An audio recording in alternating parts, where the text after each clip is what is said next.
The growth of e-commerce. E-commerce started taking off in the late 1990s. Since 1999, buying and selling online has been the fastest growing activity in the U.S. economy. Both consumers and producers have gone online to buy and sell, and this trend does not seem to be stopping. The amount of money spent online has been growing very quickly. In 1999, there was $15 billion worth of online sales. The next year, that total had almost doubled to $29 billion. 10 years later, U.S. retail e-commerce sales had reached $169 billion in 2010. In fact, from 2002 to 2010, retail e-sales increased at an average annual growth rate of almost 18%, compared with 2.6% for total retail sales. In 2014, e-sales were about 5.9% of total retail sales.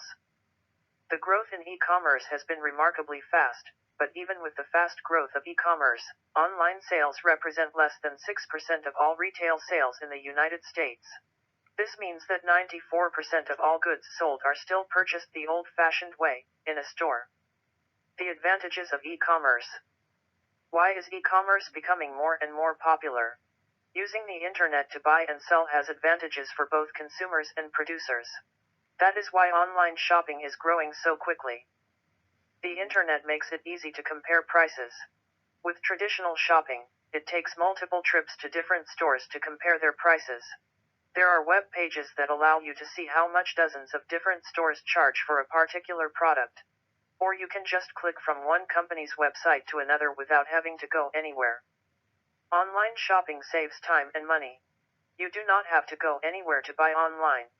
You do not have to spend time looking for parking, walking into and out of the store, or buying the gas to get you there. Online shopping lets you get things not normally available nearby. With the internet, the entire world is your store. Wherever something is made or sold, it can be shipped directly to you or anyone else. You can ship gifts without an extra trip to the post office. You can do your gift shopping at the last minute and have the box sent right to the recipient. Most online stores give you the option of including a card and gift wrap. Consumers like online shopping because of the convenience and availability. E-commerce has advantages for producers too. The internet makes selling goods and services more efficient for many businesses by eliminating unnecessary costs. Online businesses do not need as many employees. Instead of a bunch of salespeople and managers, online businesses only need to hire people to load goods onto trucks for shipping to their customers. With e-commerce, there are fewer stores to run. Some businesses do not even have real stores at all, just warehouses. This saves on rent and labor. The internet is an easy form of direct advertising. Instead of putting ads in newspapers and magazines, and on television and the radio, a company's website is an ad that consumers can look at any time. Advertising on other websites is also less expensive and reaches millions of viewers. What sells on the internet? E-commerce has done a lot for the computer industry. The sale of computers has grown a lot since the internet began taking off. In 1990, few people had computers in their homes. By the year 2011, over 75% of all American households had at least one computer. People with computers are naturally drawn to e-commerce for computer products. It is easy to buy printers, scanners, wireless routers, and more from online sellers. What else do you think sells well online?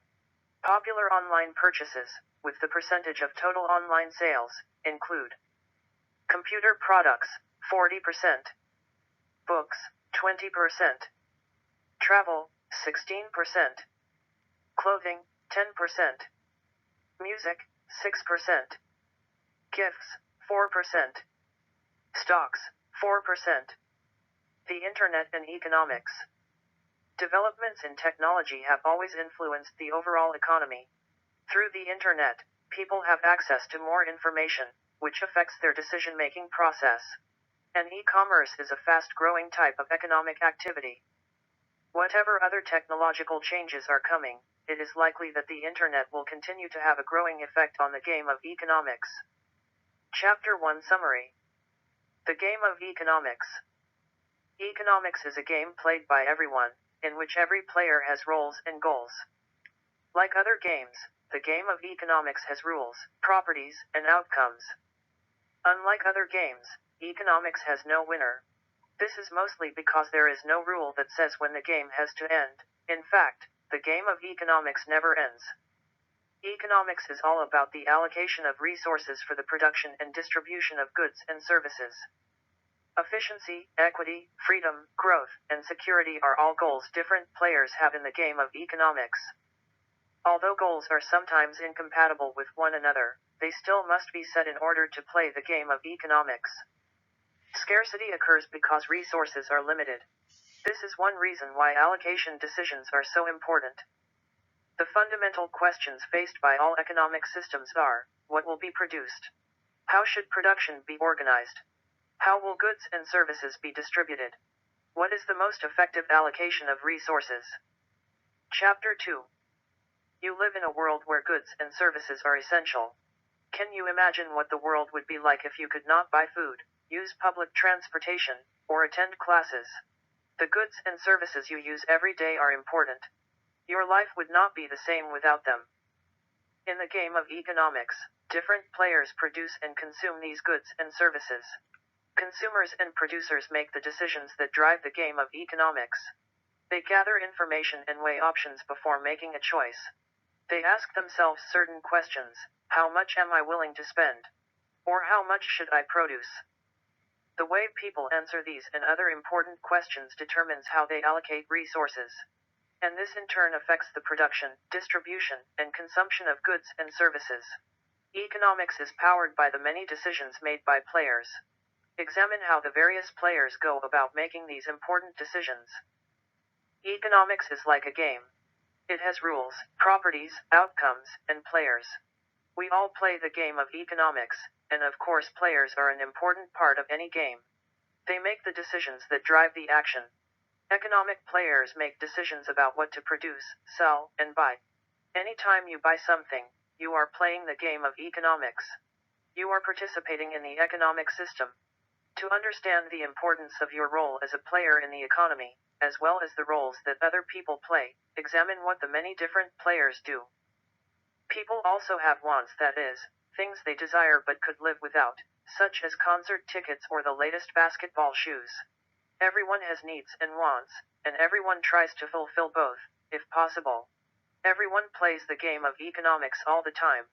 Even the simplest actions are economic actions. For instance, if you download a ringtone to your phone, you are playing the role of a consumer. Your cell phone is a good. Consumers make purchases depending on what they need and want. But of course, they must also consider how much money they have to spend, and the prices of the things they want. The decisions made by consumers send messages. The ringtone is a service. Your cell phone provider plays the role of producer. In every type of economic system, there are exchanges between consumers and producers. The decisions that consumers make influence the decisions of producers. Producers decide what and how much to produce, depending on the desires of consumers. Consumers. To the other group of players, the producers. Consumers let the producers know what they want to buy and the price they are willing to pay.